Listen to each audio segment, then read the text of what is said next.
Peace and love, family. Welcome to another powerful discussion with your sister, Dr. Maat. You see, family, the title of tonight's broadcast, Professor James Small, and we have our brother Jabari Nator joining us of Reality Speaks. Survivors Nation is in the building, family.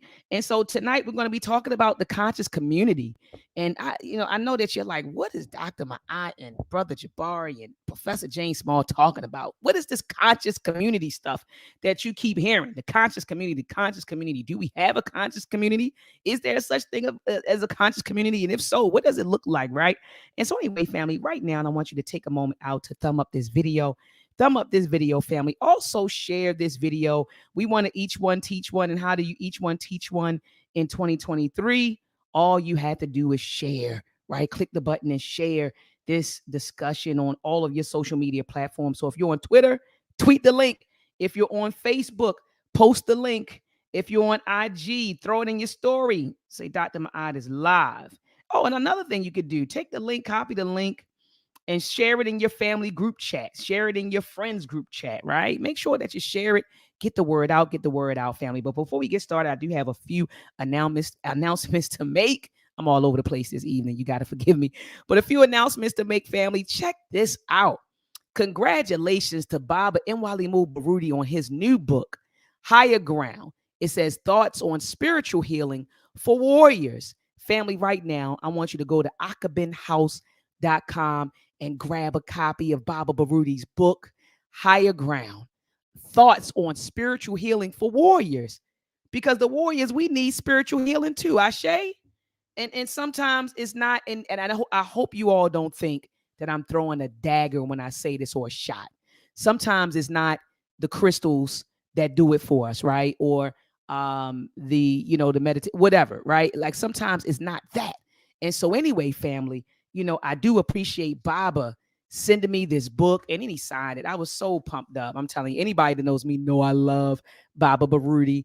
And so he gifted me with this book, and I'm definitely going to read it. I was super excited when he told me he was working on it.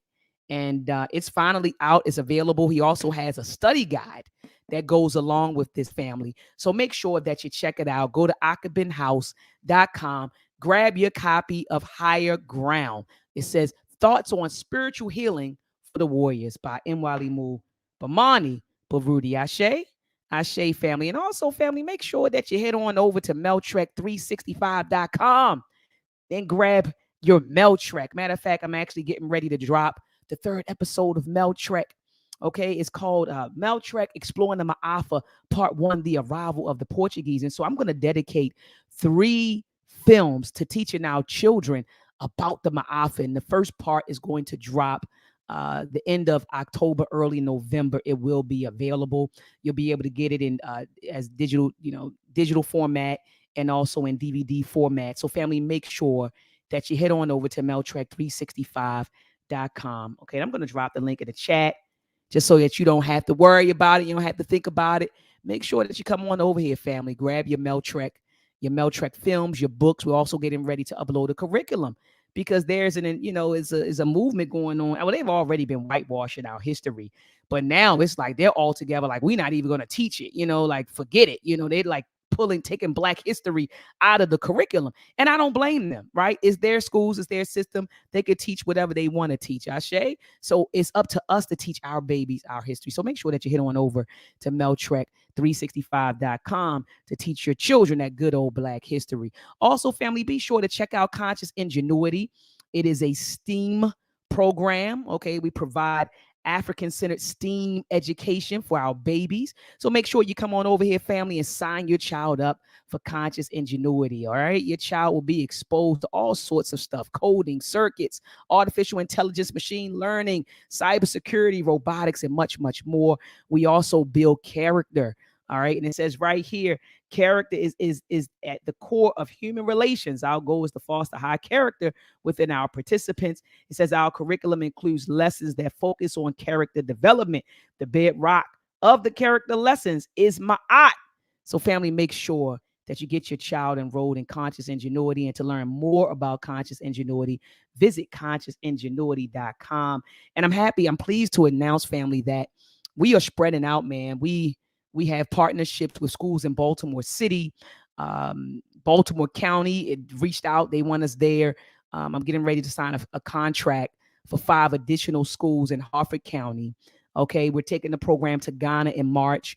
We're also taking the program to Kenya next year. So, family, make sure that you get your child enrolled in Conscious Ingenuity. Also, family, if you have a son, if you have a grandson, a male cousin, a nephew, make sure that you sign your son up for the ASAFO training camp. And this is a camp that focuses on manhood development in African boys. You might say African American, but African boys between the ages of 12 and 14. All right. And this is a collaborative effort between myself and Baba Imhotep of PLM Ashe. So make sure, family, that you get your son enrolled in the ASAFO training camp. We're also going to launch the Agoshi camp for young girls this upcoming summer. So make sure that you keep up with me so you'll know when we announce it. Also, family, get your children out of the public school system. Get them out, get them out, get them out. All right, and enroll your child in the Uhuru Academy. Shout out to Baba, Amin, and Mama and Koyo. They're doing a marvelous job with our babies at the Uhuru Academy. All right, and it says liberation through African-centered education. Ashe. And so, family, this is the website. You come here, man. And when you come, you let Baba Amin know that Dr. Maat sent you so he can look out for you on that tuition. Ashe. All right, family. So I'm dropping links in the chat. All right, because I know a lot of times we talk about the problems, but we don't talk about the solutions enough. All right, and next, family, we have the Kamoyo Shule Africana Weekend School of PLM. All right, by PLM. It's a school that focuses on our story and culture. All right, reading comprehension, African philosophy, character development, STEM, and much, much more. All right, and you all remember back in the day, I'm talking about the 60s and 70s, weekend schools were really big in our community. And I give thanks for the people, the brothers and sisters that are keeping that tradition going. So, family, on Saturday, don't just put the game in your child's hand, right? The game in the cell phone, and you think you're doing something. No. On the weekend, we got to keep our children engaged. We got to make sure that they're learning, right? We got to make sure that it's, they're always involved in, Baba Imhotep always talks about instructional fun, right? So they have to be anything that our babies are doing, especially in those developmental stages. It has to be instructional, right? And it has to be intentional. So anyway, family, make sure that you get your child enrolled in the Kamoyo Shule Africana Weekend School. Also, family, check this out. Man, tonight, we're talking. I got Professor James Small in the building. I got Brother Jabari in the building. And tonight, we're going to be talking about the conscious community with a question mark. Is there a such thing as a conscious community?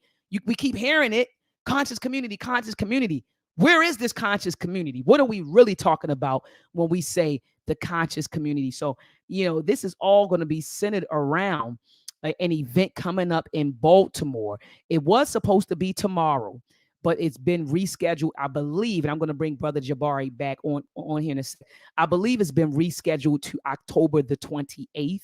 I'm going to look in my calendar. I think it is October. Yeah, I think he said October the 28th. And family, this is a free event. Let me say that again, family. This is a free event. All you have to do is click on the link, and we're going to drop that in the chat.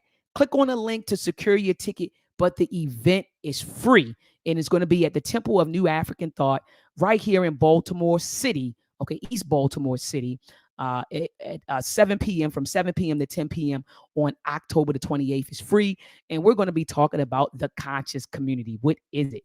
And last but not least, family, I had to show you all this video, and let me make sure that I'm sharing my audio when I share this video, family. So look, I've been on this weight loss journey, right? So you know how you get at it, and I'm speaking to my sisters. You know how you look in the mirror, you like, oh, I see a little tug here. Oh, my stomach is getting a little big. Oh, I want to sharpen up these thighs. So I've been on this weight loss journey since April, and I actually came down about 30 pounds. Give thanks.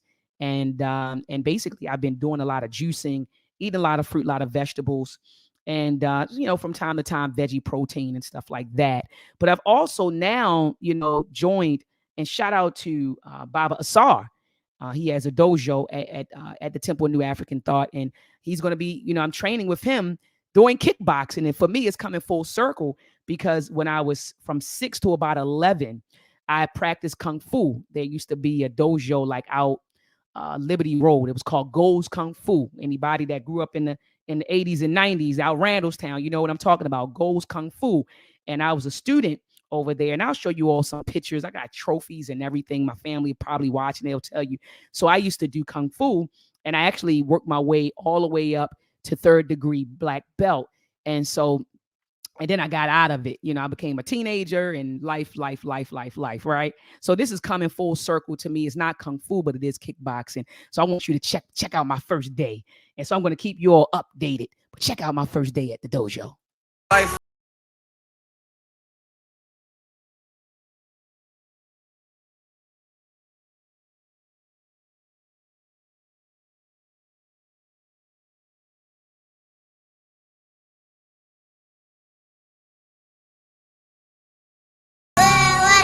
Sometimes in life, I'm telling y'all, he wore me out. You gotta go hard for what you want. When I say he wore me out, that's why I was laid out on the floor. Baba wore me out, and I'm actually still sore. And so anyway, family, I keep you updated. I think every 3 months, I'll show you like a before and an after, and so you can see that. But shout out to Baba Asar. Family, if you're interested in learning Tai Chi, if you're interested in kickboxing, make sure that you reach out to Baba Asar. He is online. He has a TikTok page. He's also on Facebook.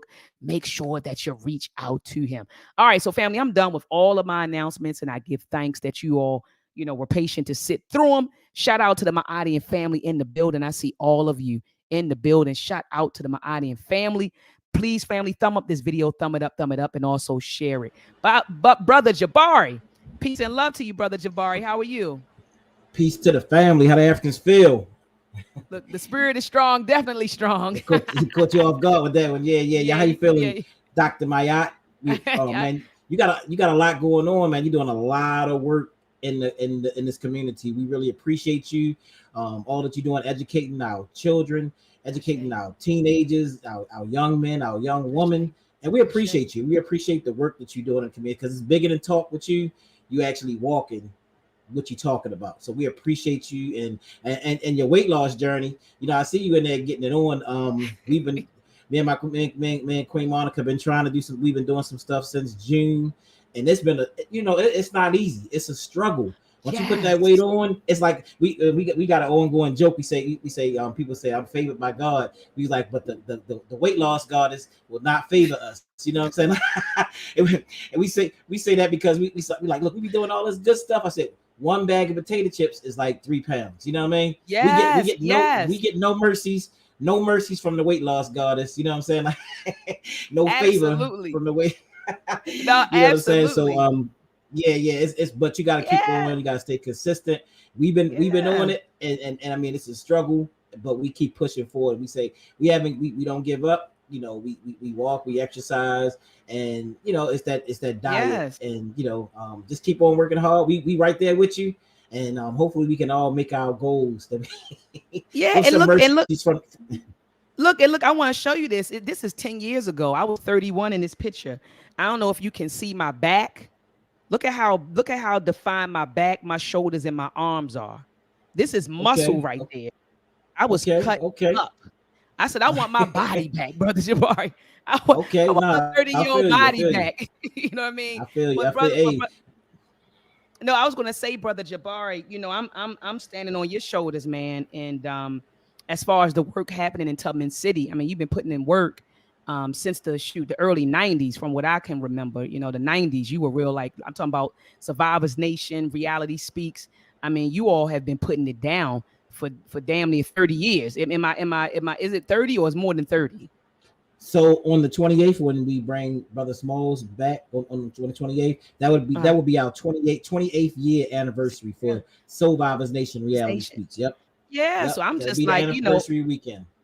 Yeah, so I'm standing on your shoulders, Brother Jabari, you know, as far as putting in work, because you've been putting in work for 30 years. You know, I remember meeting you as a 17-year-old girl, and you already had your organization. Your organization was already there. You all were bringing in different lecturers. You were doing all kinds of work. You know, you had Morgan State University students with you, and you had the barbershop, the bookstore, I mean, the lecture series, I mean, all kinds of stuff.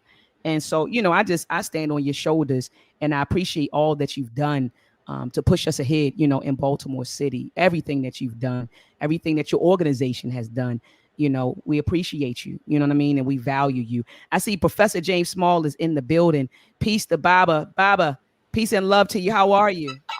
I'm fine. I was eating some peanuts because I was waiting. I thought maybe y'all forgot. No. I was waiting for you to get situated, trying to give you some time, Professor James Small. But peace and love to you, Professor. How are you? Oh, pretty good, Dr. Maat. Peace and love to you and Brother Jabari. I don't know why my camera was acting up, so I had to turn the whole system off and come back again. No, it's okay. Yeah, and it looks good. It looks good. I was really disappointed when I heard that the event was going to be rescheduled because of inclement weather. But they're canceling a lot of events here in Baltimore right now. They said this storm that's coming through is serious, so they're canceling it. They've canceled pep rallies that's happening this weekend and for rec football and all kinds of stuff. So, yeah, but I know you're coming back. You'll be here on the 28th. Is that correct, Professor? On the 28th at 7 p.m.? Yes. Okay. And Jabari, is he going to be at Temple as well on the 29th? Yes, at TDEC. Yes, at the Temple on the next day. And tell them we're considering to doing a Zoom on this Sunday at Temple. I'll do it as a Zoom. Right. Okay, so Brother Jabari, can you let the people know? Yeah, let the people know what's going on. Yeah, definitely. So we were gonna have the Temple this week. Also, he was gonna actually be our guest at the Temple this Sunday from 10 to 12. So what we're gonna do from 10 to 12, because the weather will still be supposed to be a little bad. So we're gonna do a Zoom on that day, and we're gonna have Professor Smalls join us in live on a Zoom on that day, and we're going to actually do the Temple and talk about spirituality. We're not going to talk about the topic about the conscious community. We're going to talk about spirituality. And why we need, the need for spirituality in our community and in the conscious community. How can people access this Zoom? So let me send you another. I think she just sent me. I sent you one link. Actually, I don't know if you got it, and then I'm trying to send you this other link. So I'm gonna send you another link that they can access the Zoom. They can access the Zoom. Okay. For Sunday. Yeah. Okay. Yeah, I don't have anything from you on Facebook. You didn't get nothing? Oh, I sent it to your text. Oh yeah, if you can send it to me. Yeah, if you can send it to me on Facebook, yeah, that would be great. And I can drop it in the link. But Brother Jabari, while you're doing that, so I saw the event and you had conscious community with a question mark. And so what are we going to be what are we going to be discussing on the 28th, and why did you reach out to Professor James Small to discuss this topic? Let me answer. Okay, go ahead. I think conscious community was a misnomer. It's a term that should have never been used. Who is it describing? Who is anybody determine who is conscious or unconscious? Right? Everybody is conscious to some degree. And the job is to increase consciousness through knowledge, understanding, information, and people learning different skills in this technocratic world. But once we started labeling the conscious community, what did that say to the other 99.910% of the Black community? We have nothing to do with them. We're not serving them.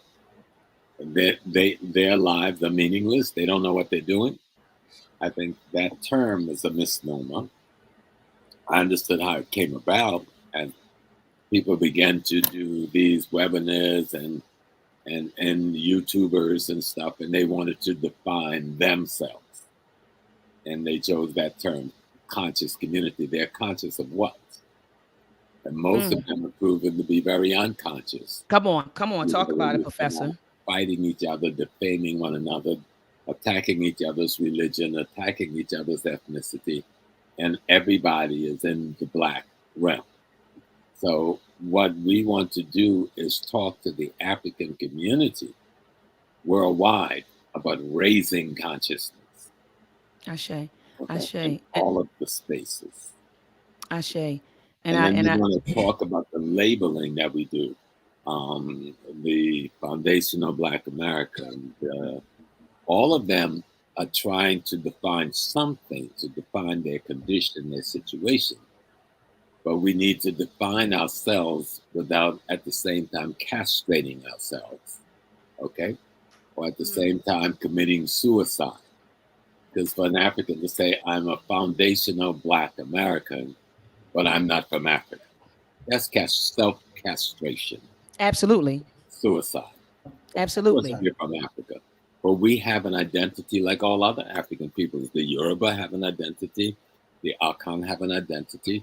The Ghanaian have an identity. The Kikuyu have an identity. The Jamaican have an identity. So the African American have every right to identify themselves in their peculiar historical experience. There's nothing wrong with that, and people should stop attacking them for doing that. And every community have a right to defend themselves, even when you're defending yourself against some of your own people whose ignorance would allow them to abuse and misuse you in a system whose entire structure has been about your abuse and misuse. So those are the kinds of things we're going to discuss and try to get it right so that we can create a Pan-African crucible. All Pan means is to unite. You know, the Chinese don't have to say Pan Chinese because they say Chinese and it's universal as their identity. The Chinese in Japan is Chinese. The Chinese in America is Chinese. The Chinese in China is Chinese. The Chinese person in Africa is Chinese. We're the only one that have a problem because of the genocide against us, particularly over the last 400 years, that we identify ourselves away from our root. And all of the identities that is an African is an addendum. And we need to discuss the addendums, but we need to discuss the roots. So a Chinese person don't have to say pan-Chinese. They're just Chinese. And they serve the interests of Chinese people, organizationally, politically, culturally, economically, worldwide. But because of the damage done to us, because the war that was declared on the Africans, we are fragmented in our identity. And we have to understand you can have multiple identities without giving up your fundamental identity. Come on, teach, Professor. So that's what we're going to be moving on. I don't want to put too much of it out there because I've given this thought of a lot of decades. Yes. And Professor, I love what you just said. I mean, it was powerful. You said that we could have multiple identities. I can be a foundational Black American and also identify as being African. I can also identify as being a Pan-Africanist, a Black nationalist. Like, and none of it is contradictory. They're all a part of the effort. When you understand consciousness, that's what consciousness is. We recognize all the spaces we're in. We recognize all of the conditions we have to face in those spaces. We recognize the methodologies, the differing methodologies we have to use to correct our situation, but we understand our foundation. Come on. So that's what we're going to do. Come on. So Professor, let me ask you a question. Can you first define conscious, what it means to be conscious? It's a simple definition. All right. It's very simple. To be conscious is to be aware of your present and instant situation. And in that awareness, you must be informed and instructed by the activities of your ancestors that preceded you. Then you're conscious. If the only information I get comes from my genocider and my enslavers' ancestors, I'm not conscious. I'm conscious of them, but I'm not conscious of me. Okay? I must be informed and instructed by the experiences of my ancestors so that I'm aware of the very moment that I'm in, the very instant of my existence. So I know what to do next. A sister said it many years ago. Her name was Zora Neale Hurston. Teach. And Zora said, to be there, got to go there. But to go there, you have got to know there. Ashe. Those three things. To be there, you've got to go there. But to go there, you've got to know there. But an African, to know is to be informed and instructed by the experience of your ancestors. Our ancestors didn't have to write a book. Say they never wrote a single book, but we wrote thousands and thousands of books. But say there was no books, right? But we're still informed by their experience through our oral tradition, which to me is a much more powerful tradition than a reading tradition, because a reading tradition puts limitations and boundaries on the experience and the information. An oral tradition has no such boundaries on the experience and information. But we've been taught by the Western world that one is the demeaning of the other. No, the oral tradition created the written tradition as a way of storing information and record in a certain kind of way. But the oral tradition expands itself beyond what we call common sense perception. You know, I see Dr. Ma'at, I hear Dr. Ma'at, I can also feel Dr. Ma'at. Okay? And if I'm very good, I can even be Dr. Ma'at. That's where spirit goes. We say spirit, spirituality. I've read a lot of the books. Most of them are talking white psychology and black and calling it spirituality. That's not what spirituality is. You know? And some of it sounds very good, but we're still going around and around the white mulberry tree. You know, we're not asking, what did our ancestors mean when they said spirituality? I've been saying it for years. They meant spirituality to the African is that I'm conscious of the fact that I am God. Right? I'm conscious of the fact that I am God. Now, my life's journey is to, how do you say, manifest that. Okay? Manifest that. And the way you manifest that is through acquisition of knowledge about what that is, and then become that knowledge. We've always, Africans didn't need buildings to have a university. The culture was the university. Okay? The culture was and is the university. We created temples for special occasions, and white folks took the concept of the temple and made it the university in the West. But that was only for special occasions, those buildings in Kenmouth and other. That was not the system. The system was the culture itself, which is inclusive of cosmology and ecology and your presence and function in it. Ashe. Well, Professor James Small, I got to drop a bomb for the 125,000 people in the building. I always love my people. People said we don't want to learn and we don't learn. Let me tell you something. This generation of young people is the best we've ever produced. I don't care where their pants are sagging or how they swag it. It's still the most powerful generation we've ever produced. It is the most technocratically imbued of all the generations we've ever produced. And they're some of the most courageous, because we're not in mega organizations marching down the streets as the last generations had to do to shift things the way it needed to be shifted. And today, I don't think we need mega organizations marching down the street. What we need is to do what we're doing right now, sharing information so that our actions will reflect our intentions to be free. You know, that's what this is about. We have been in a war. Someone took away our freedom because they cut off our information about ourselves to ourselves. And we're trying to get that information back again about ourselves to ourselves, so that we can then design what we say freedom should look like. Not what his documents or his words say freedom should look like. Because his documents and his words have never allowed freedom even to white people. It's just that they feel closer to the table to catch the crumbs, so they feel a relationship different from the relationship we feel. You know? Come on. And so we're trying to be like really clear. I'm an African. What does that mean? It means I am the human being. Mm.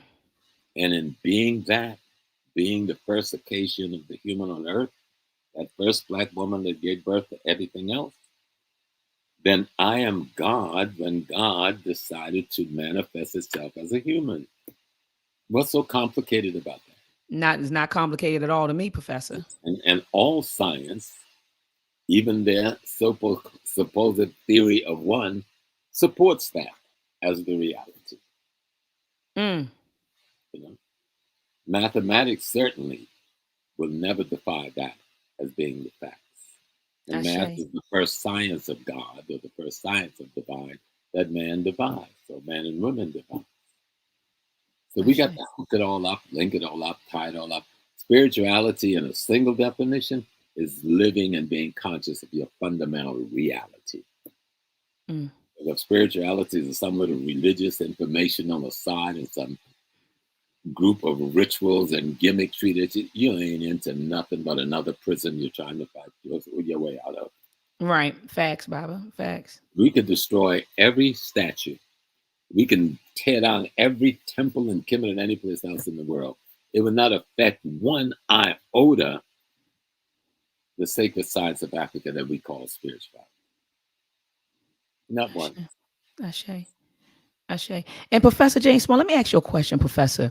Going back to the conscious community. So you said conscious, calling it, the conscious community, you said it was a misnomer and you defined that. But I want our people to understand what a community is, because a lot of folks run around, hey, I'm in this conscious community and I'm looking like this, Professor James Small. Like, what, do you understand what do you know what it means Yeah. to So, exist so in a community? where's the conscious bank? Where's the conscious school? Come Where's the on. conscious law enforcement agency? Where's the Come conscious on. fire department? Where's the conscious retail operation? Where's the conscious supermarket? So don't be talking that term unless you know what you're saying. Exactly. So can There you is an define? African community that needs to increase its consciousness of itself. That is the best way to define it. Mm-hmm. And the level of consciousness vary from individual to individual. What we're trying to do is get some synchronization and some unification of the level of consciousness we're trying to work on, be it economic, political, cultural, or the combination thereof. Absolutely. Being intellectual, the work that you're doing as an educator, as a scientist, as a technocrat. You don't want to just limit that to you and the few people you know, because there's 3 or 4 billion of us in the world that needs everything that you're talking about. Absolutely. And Africanism talks about how to take Dr. Ma'at from Baltimore, from the few thousands he's affecting, so that what Dr. Ma'at has learned and is teaching affects the 3 billion. Ashe. You understand? Ashe. And that's what when we look at, and language is so significant to this. So I've always been one to learn. I know a little bit of about 4 different African languages, but I want to become proficient in one. The most widely spoken language on the continent is Swahili, Kiswahili, and Right. one that we did try during the 60s and 70s to develop over here. But we dropped that ball because of the war we were in, and we really got beat back. And what they used to refer to as, unfortunately, they split the community of those who were struggling for freedom into a group who's saying, I'm the progressive, and that one over there is a cultural nationalist, and that's negative.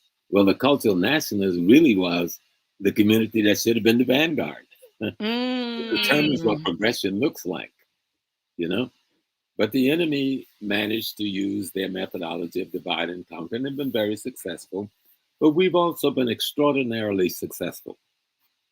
People talk about the black business we don't own. We own more black business now than we've ever owned. Mm. We have more black wealth than we've ever had in America. We have more black people with skills and tools and education than we've ever had in the history of America. Our woman is in a better position than any woman, black or white, ever in the history of America in terms of being positioned to make decisions, to use professionals. But what we have to do, consciousness means to be aware of all of that and to see how we can pull it. Pan means pull all that together. Mm-hmm. Mm-hmm. Okay? And so Mm-hmm. we have to make sure that when we throw around terms, we understand what the terms mean. you know, because a community presupposes that you own the land that you own, you're in control of the labor and resources therein, that you're in charge of the economics, the politics, and the culture. We don't have that. Thank you, Have a Professor. microphone in our bedroom or our living room doing and then calling that the conscious community. No, if you don't own that building you got the microphone in, you ain't conscious. Come on. Okay. Come on. If you don't own that store in the corner you buy your groceries from, you ain't conscious. Come on. If you don't own that hospital down the street and medical center, own it to the degree that you control how it deliver health care to your community, you're not conscious. Come on, Baba. If you're not in charge of the school system, here we've got, I disagree with you, Dr. Maat, on the one term, as I disagree with most. This is not their schools. They took our monies. This is our damn school that they're Oh, taking. you talking about when I said they Yeah. Well, yeah. all of it, I do it too, and then I have to catch myself. No, I hear what you're saying. It's taxpayers' money. We were walking today because we take 4 grandchildren to the bus every morning, me and my wife. And we were walking back because something happened. I forgot what it was. But my daughter had to call and remind them that we pay something like almost $40,000 a year in school taxes for our babies to go to that school. All right. That's just one household. We have 3 households in this town. So multiply that by 3. Yeah, 120. But that's my school. Then I've allowed somebody else to take over. Because I'm not a participant in the PTA like I should be. I'm not a participant in the school board meetings like I should be. I'm not a participant in the community area boards like I should be. I'm not a participant in determining who gets to the city council like I should be. I'm not a participant in deciding how I spend my money. So people who use money to try to take control of my schools, that money they're using is my retail money that I went and bought my clothes, shoes, shelter from. So I stopped giving him my money and giving my money to myself so I can determine who runs for that political seat and I can determine who gets in there and what policy he carries.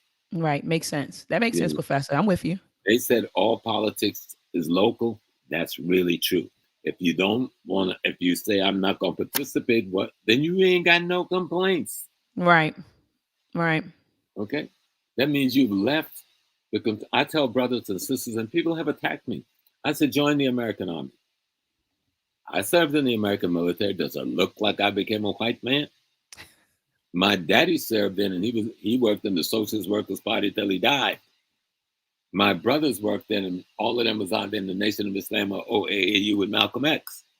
And all of us served in the American military. So we took those skills and brought it on back home. Exactly. You'd be surprised of how many brothers who were in critical leadership in this movement serve in the military. So it's foolish to think so because we go in the U.S. military, we're going to lose our mind. Here's my reason for going. 1, you're running around the community, killing more of our babies and our women because you don't know how to shoot a damn gun than the enemy does on any given day. At least go learn how to use a weapon. And in the process, learn enough discipline so you can learn on whom to use your weapon. Come on. And secondly, as a citizen of the nation, because you ain't trying to get, if you really hate America, I'm going to get on the plane, go to Africa. They'll give you a visa tomorrow for $100. So if you're going to stay here, be an asset to the rest of us and not a liability. Okay? So coming out of the military, you get at the head of the line to work at the post office to make money to take care of your family.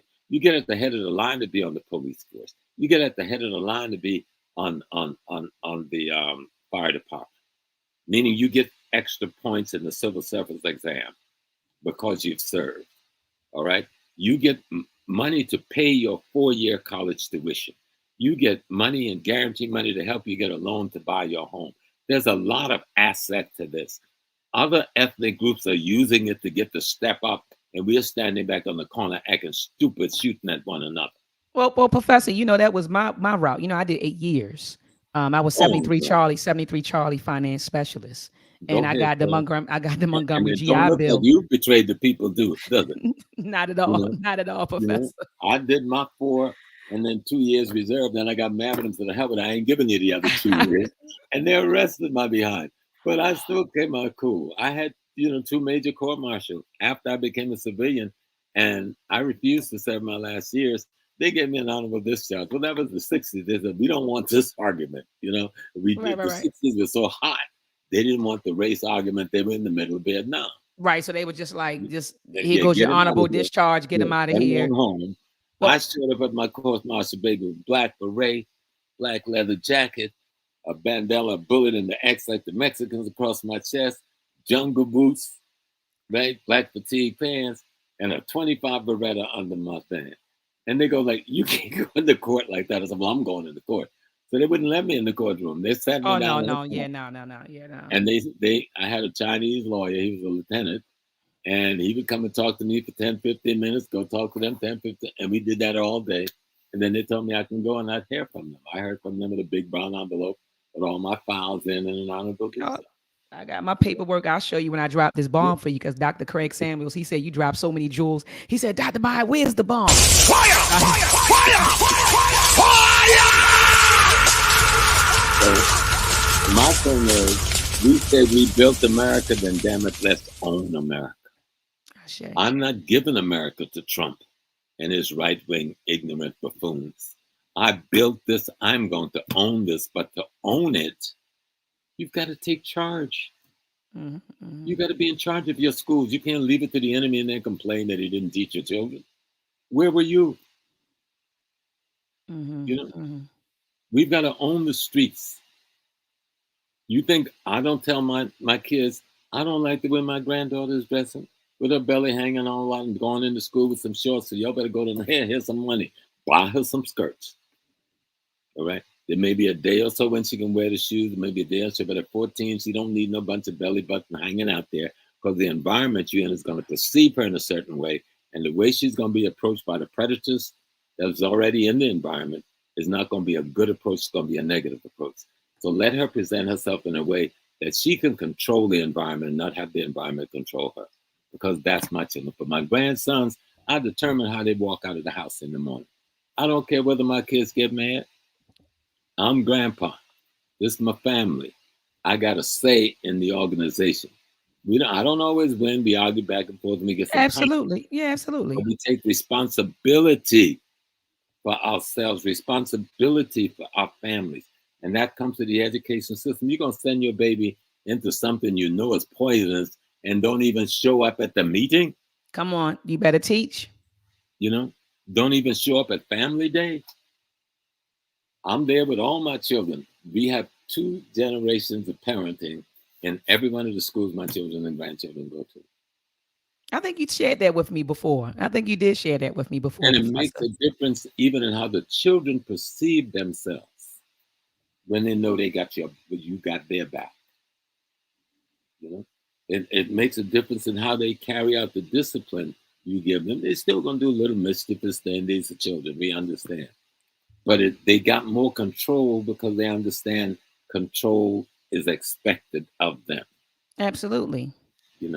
Absolutely. Family, take a moment out right now to thumb up the video. Thumb up the video. I have Professor James Small in the building. I'll have our brother Jabari in the tour in the building.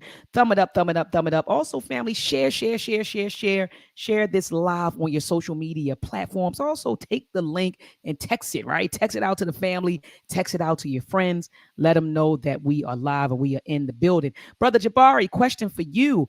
What have you noticed in the community that made you reach out to Professor James Small and say, Bob, I need you to come down here to Baltimore. We have had to have a conversation about this whole conscious community stuff. So I've been doing this for 28 years. 28 years, be our anniversary in October 28th. I've had people like Dr. Smalls, Brother Smalls. I've had Brother Anthony Browder, Dr. Ben, Dr. Wells, and all of these people, because I come into consciousness in the 90s. Like 95, I came into consciousness. And it was different. Your consciousness. I'm not gonna let you say you came into you increased your consciousness. Yes, sir. I increased my consciousness in 1995. And so, a lot of those elders I came up under, and it was different. The vibe was different. Everything was different. And it was like kind of like when I got in that and I started to study and read the books and all, those, like I'm in the movement, and you really felt like you was really a part of the movement. Today it's a different feel. So I try to reach back now. I said I I try to reach now back to like Dr. Smalls and all the elders, the people who brought me into increasing my consciousness, so that because they're getting older. They're getting older. I think Brother Smalls is what in his late 70s now, and we got to get all of the knowledge and information that we can possibly get from these elders. This is the first time I ever publicly been on any forum since my mom passed away. Since Mama Mayat made her transition. This is my first time ever coming on any platform. And so knowing when I held my mama hand, that day, I know that this is real. This process is real. And many elders around that time, actually, Brother Eddie Conway had passed away during that time here in Tubman City.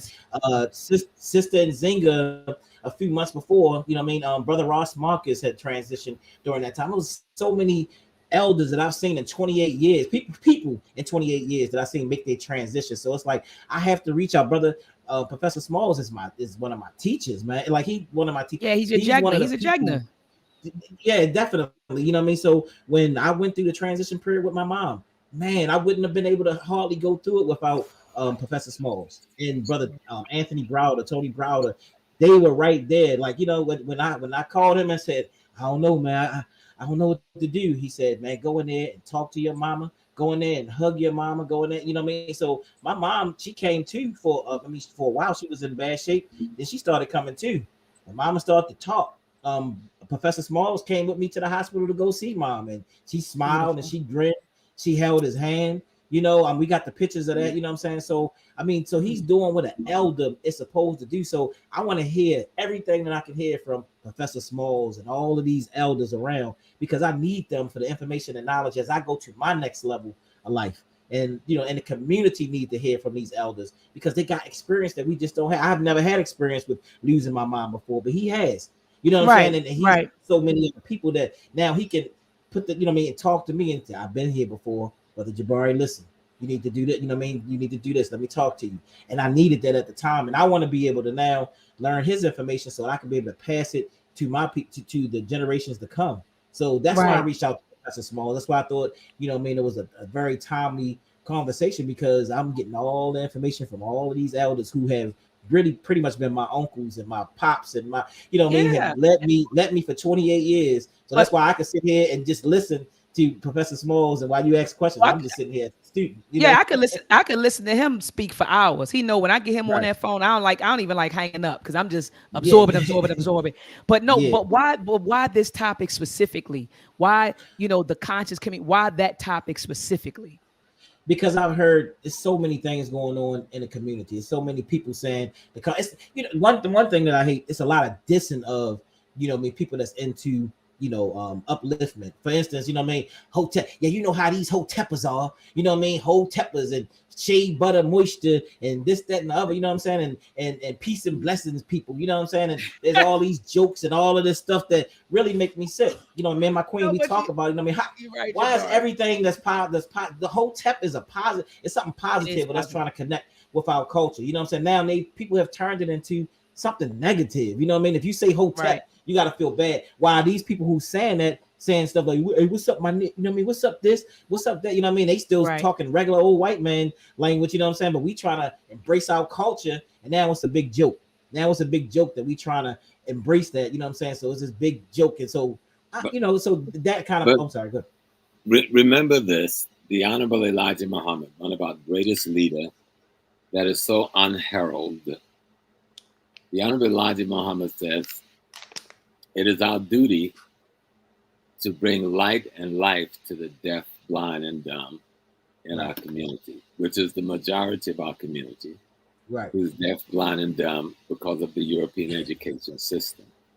And so even those who put us down, they're putting us down because they've been poisoned, they've been infected by white man culture.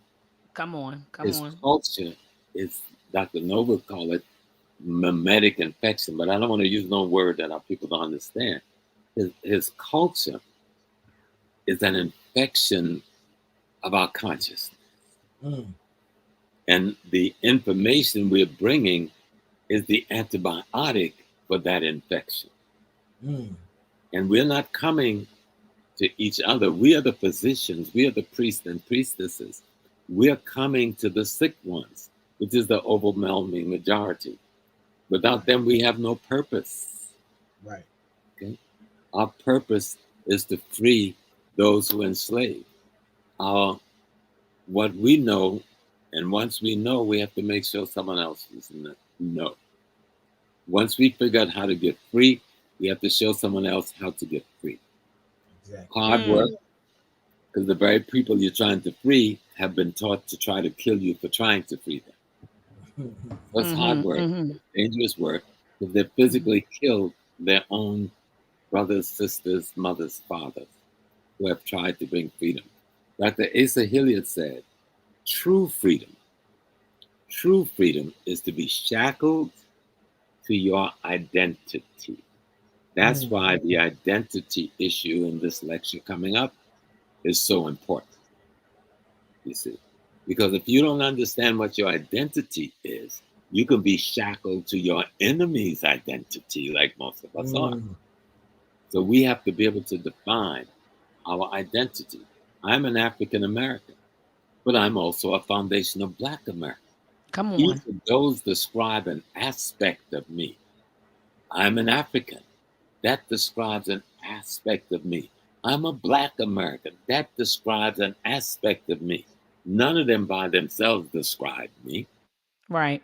The only one that can totally describe me is when we refer back to Africa in its ancient form and the oldest form that we know. I know others say Kibalon, but we don't know that one, even though Doc brought that to us. But Kem, we know Kem, Kemet. Even in the Congo, they used the word Kem before there was a Kemet. Okay? And so we know that that one describes us, you know, in our totality. And if you look and study African language, I haven't studied, I'm not a linguist, but I've done some little studying. And the one thing I've learned from all of them is that their definition for a person, people, place, or thing all have their word for the divine either as the suffix or the prefix. And once you're clear that they saw that what they call the divine and themselves as being part and parcel of the same package, then you understand how we need to build, what we need to build towards. So when I say God having a human experience, that's exactly what I mean. It's not a pun. But if nothing exists, just look at the simplicity of it. Nothing exists in the beginning of existence. First of all, there's no such thing as a beginning. You can't even postulate a possibility of a beginning. And, you know, that's not within the realm of human consciousness as we know it. So when existence existed and realized that it existed, it only existed as the thing we call the divine.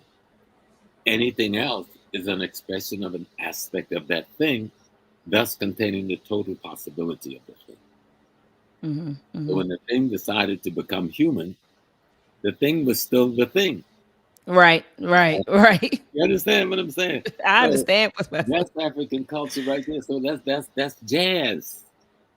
You know, in jazz, they improvised, they imitated then they you know, how does it go? One over the shaka to put it in the term.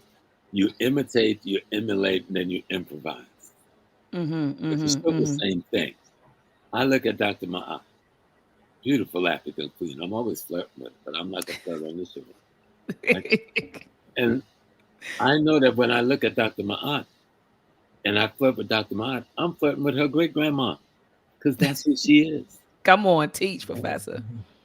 In the Congo, they have a term for that called tattoo. And I was taught this by my daughter, Lindy Ambi, who is the woman king of all of the Congo right now. I was with my beautiful daughter last night. And she just came back in from South Africa. So they're saying that, yes, you're experiencing this moment as Dr. Maat. But Dr. Maat, you are just the present day your mama. I'm on and facts. your grandma. Facts. Your children is you tomorrow, and your grandchildren is your greater tomorrow. Ashe. But the thread is unbroken. Ashe. They're all you, and you are all them Ashe. for the eternity. Now, if we understand that, then we know why we should protect that. Come We know on. why we should protect the ancestors and then protect the future youth. And to do that best is we need to appropriately protect ourselves, our health, our physical health, our spiritual health, our social health, our cultural health, our political health, our economic health. Ashe. So that's what we're talking about. That's Ashe. what being one is about. And Professor James Small, before we cut out of here, the last thing I want to talk about or touch on is this anti-African sentiment. I know that it's been there. I know that anti-blackness, anti-Africanness. I know that that's been there. But it seems like now, Professor, it's like I don't know, Brother Jabbar, if you agree. It just seems like it's a rise in it. Like soon as Yeah, you say African, I ain't African, huh? yeah. It's like I just see a lot of it. Remember, the enemy has Yep. never stopped poisoning the minds of our children. That's how you open up talking about the school system and the poisoning and the betrayal of that human mind. But at the same time, we are those of us who are foundational Black Americans who were here before the slave ships and who came on those slave ships. We have fought to create an African world for ourselves within this white world that was imprisoning us. Now we have the occasion where many Africans from around the world and other places are coming into this world that we have created with no idea of the history of how we created it or why. And so many of them have come and they've allied themselves with our enemies, not to be enemies to us, but they have aligned themselves. I'm a conservative, I'm a this, and I'm with the Republicans, not based on the race genocide against their own family, because they don't even know that story. They're doing that based on trying to find something that fits who they are when they left home. Let me show you, for instance, I was talking to a brother the other day who wants to invite a friend of mine who's a king in the continent over here. And so I intercede for my brother to make sure the appropriate people is offering the invitation. And the brother is telling me, he said something very supportive of Trump. And he said how he's a conservative and he supports the Republican. But here's the reason he said that. Because he wanted to support pro-life. He did not want to, how do you say, bring the LGBT culture and community into Africa. So these are key elements of his cultural understanding and belief. So he's making the alliances based on that. He's not making the alliances based on the relationship that we have with that same population.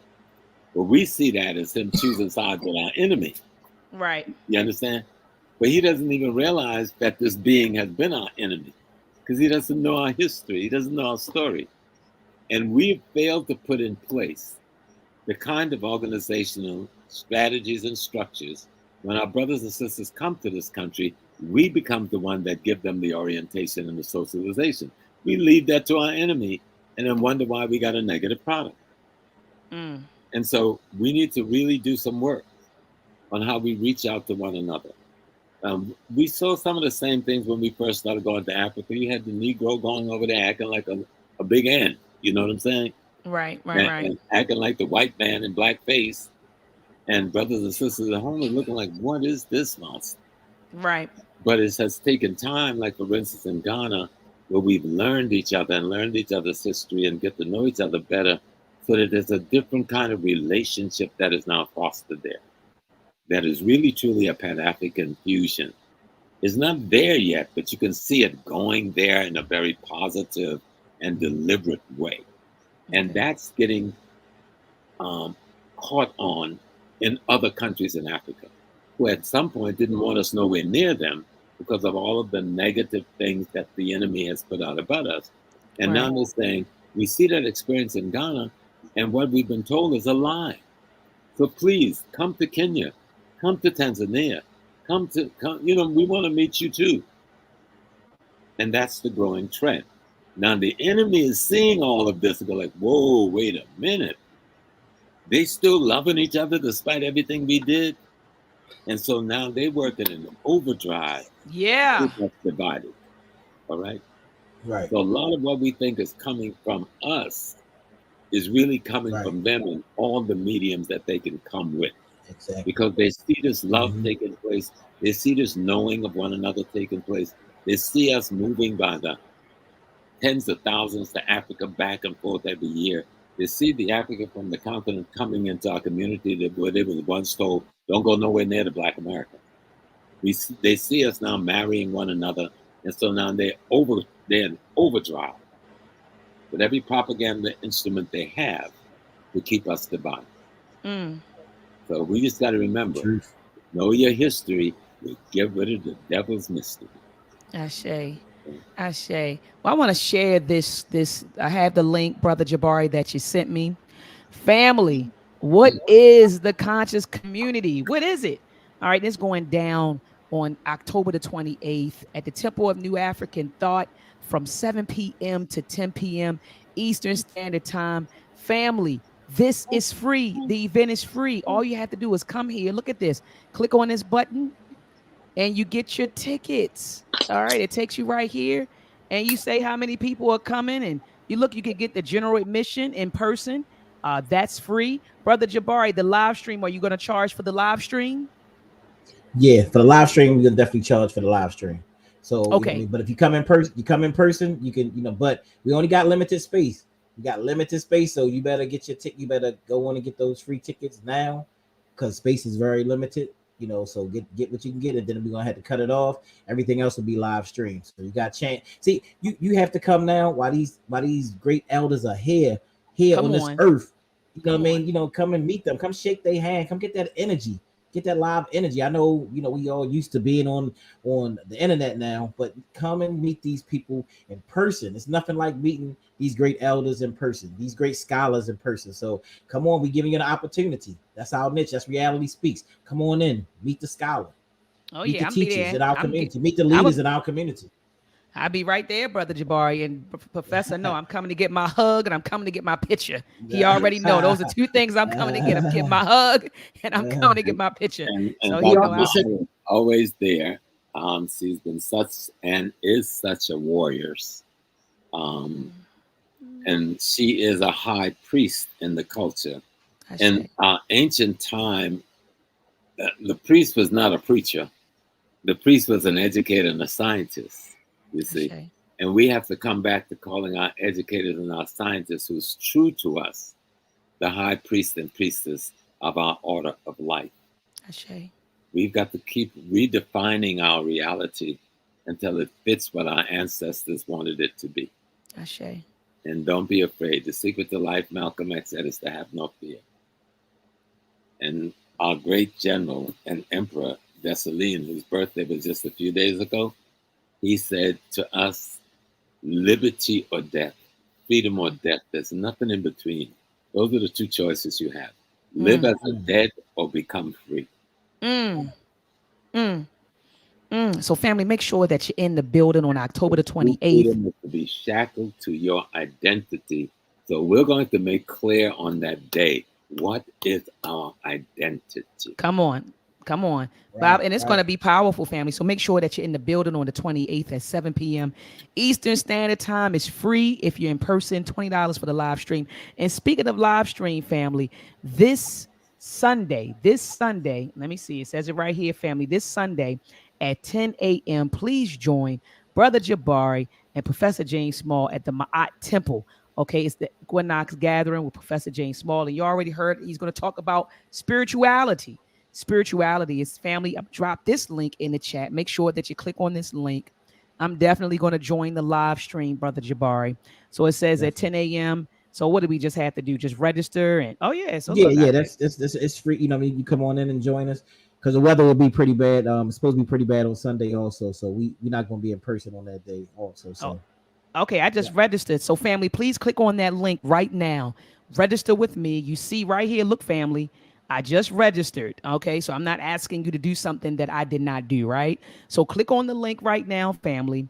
Click on that link, register, be in the building at 10 a.m. with me this Sunday. Be in the building at 10 a.m.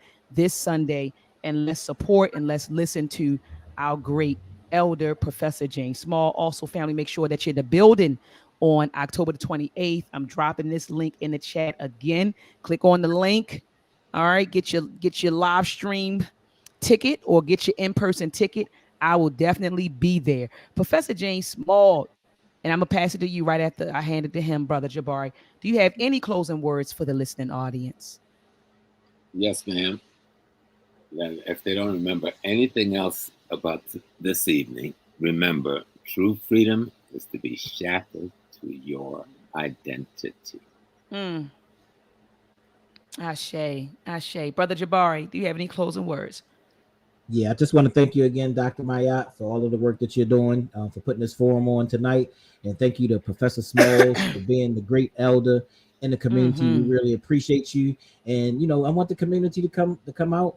Let's get this information and knowledge. It's about legacy. It's about us leaving, passing the torch to the next generation, past, present, future. Reality speaks, information plus black power breaks the chains. That's been our logo, for 28 years. And we love the family, and we love to see you come out, on the 28th, but we love to see you this Sunday also. So let's keep moving. Let's keep building. Well, I'll be there, Brother Jabari. Anything you got going on, I'm going to support it. I'm 10 toes down. Yeah, I'm coming. I'm going to support it. So I'll be there on Sunday, and I'll be there on the 28th. So appreciate you and all the good work that you're doing. Professor James Small, I appreciate you, and I love you. Thank you, I love you. But hold on, I got to say this. Sister Veronica said that you went to Kemet, and she said you flirted with her. So I don't know. I don't want you flirting with me. I don't want you flirting now. I got a little jealous, but I held it in a little bit. I got a little jealous. She wasn't supposed to tell on me. So. But we love you, Professor. We do. We love you. We appreciate you, your time, your energy, and your wisdom. I always thank you because I say you make yourself accessible to so many. Brother Jabari, I don't see how he does it. When you call him, he's there. And if he can't get back to you, he'll get, if he can't get back to you, he'll get right. Like if he doesn't answer, he'll get right back to you. And I don't know how he does it because he has his family. Then he has, I don't see how you do it, Professor. You got to be married to an African queen. We're not perfect. We don't have a perfect marriage. Right. But we've been struggling for 53 years together. Ashe.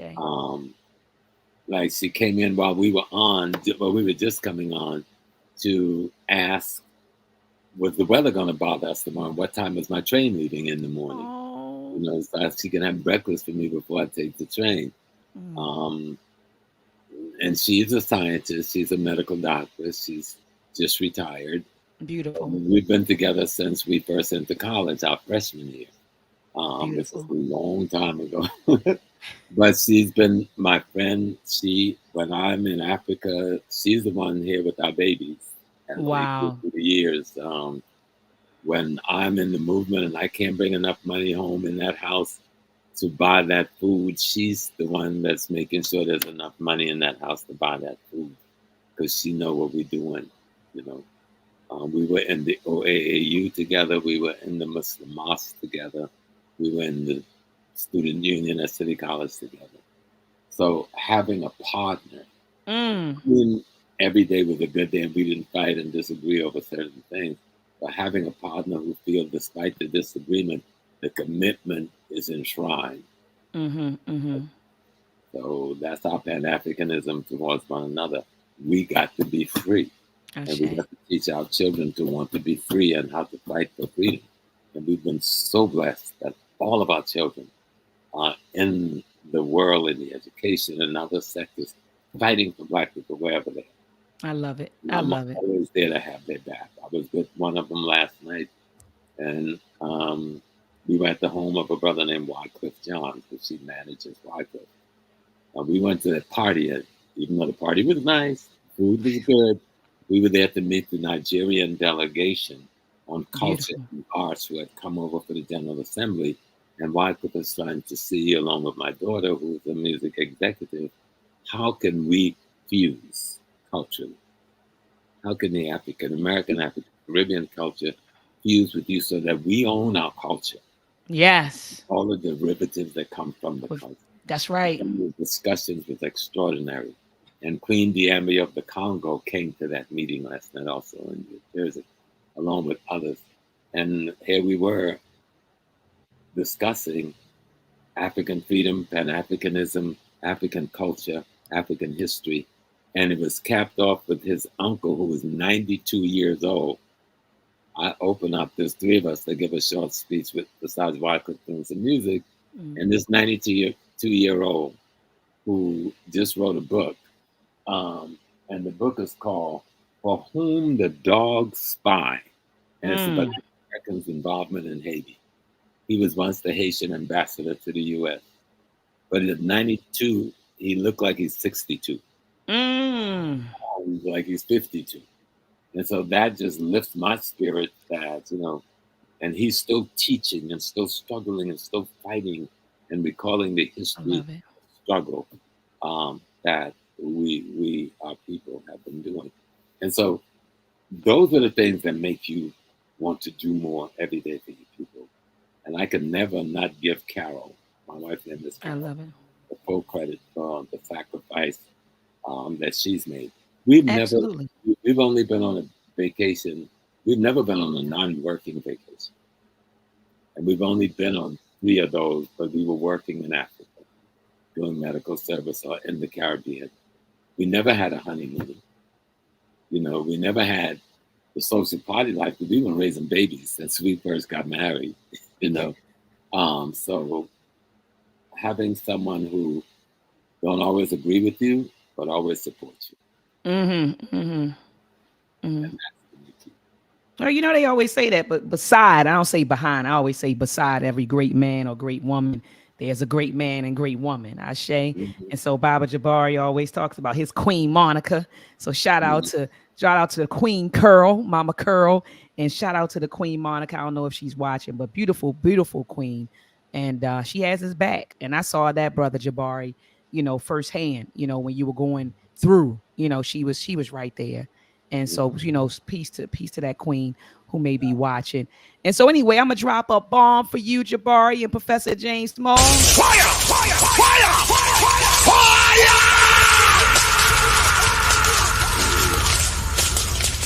Thank you. We honor you. And we will be in the building on Sunday and on the 28th of October. All right. So peace and love to you. Peace and blessings to you, Professor James Small. Peace and blessings to you, Brother Jabari. All right, family. So you all saw that. That was a powerful discussion with Professor James Small and Brother Jabari. Family, make sure that you're in the building this Sunday at 10 a.m. I'm definitely going to be there. So you're going to see my name on the Zoom. You'll be seeing my name. And also, family, I'm also going to be there on the 28th. So make sure if you're in the DMV area or if you're in Delaware, New Jersey, New York, make sure that you come down, family, and support. And Brother Jabari's right. We got to support our ancestors here. I was having a conversation with Baba Imhotep Fatiyu. I always say Fatiyu, but it's Fatiyu. I was having a conversation with him about how we don't value our elders while they're here. What happens is they transition and all of a sudden they become gods, but when the elders are walking around here, you're not buying the elders' books. You're not going to the elders' lectures. You're not checking on the elders. But as soon as they transition, now Dr. Frances Cress Welsing is a god. But when she was here, she had some financial struggles and people didn't really step up and help her out. I mean, we got to get better with that, with valuing our people, with actually valuing our elders, man. We got to get better with that while they're here. My mother always says to me, baby, give me my flowers while I can smell them. Don't wait until I'm dead and you over my casket crying and telling me all these great things. And no, give it to me now. Give me my flowers while I can smell them. And so we have to give our elders their flowers while they can smell them. So often do we honor our ancestors, and we should. We honor, and when we say ancestor is just predecessor, really, right? So technically my mother's my ancestors, right? It's not always somebody who's transitioned. So the ones that transition, we focus on them. We honor, Malik El Shabazz and Kwame Ture and Dr. Khalid Muhammad and Dr. Amos Wilson and Dr. Clark and Dr. Ben and Dr. Francis Cress Wilson. We honor all of them and we stand on their shoulders, and that's great. But what about the people who are still here? How do we support Baba Mwalimu Barudi, Mama Ya Barudi, Baba Ashwar Kwesi, Mary War Kwesi, Anthony T. Browder, Tony Browder, 75 years. I think he's getting ready to turn 75. If he's not 75 already, these elders are in their middle 70s and late 70s. Let's give them their flowers. Let's show up and show out for our elders that are still here. All right, y'all. I know you probably said this girl started preaching. You know I'm a PK, so when I get on the mic, sometimes I just start preaching. But we got to show up and show out for our elders that are here. Family, before you slide out of here, make sure that you get your MELTREK products, all right, your MELTREK films and books to teach our babies our history from our perspective. So head on over to MELTREK365.com. Also, family, make sure to enroll your child in Conscious Ingenuity. It is a STEAM program. All right, it's a STEAM program. And family, I'm telling you, it ain't no black power without STEAM power. You ought to we walk around, talk all this black empowerment. Well,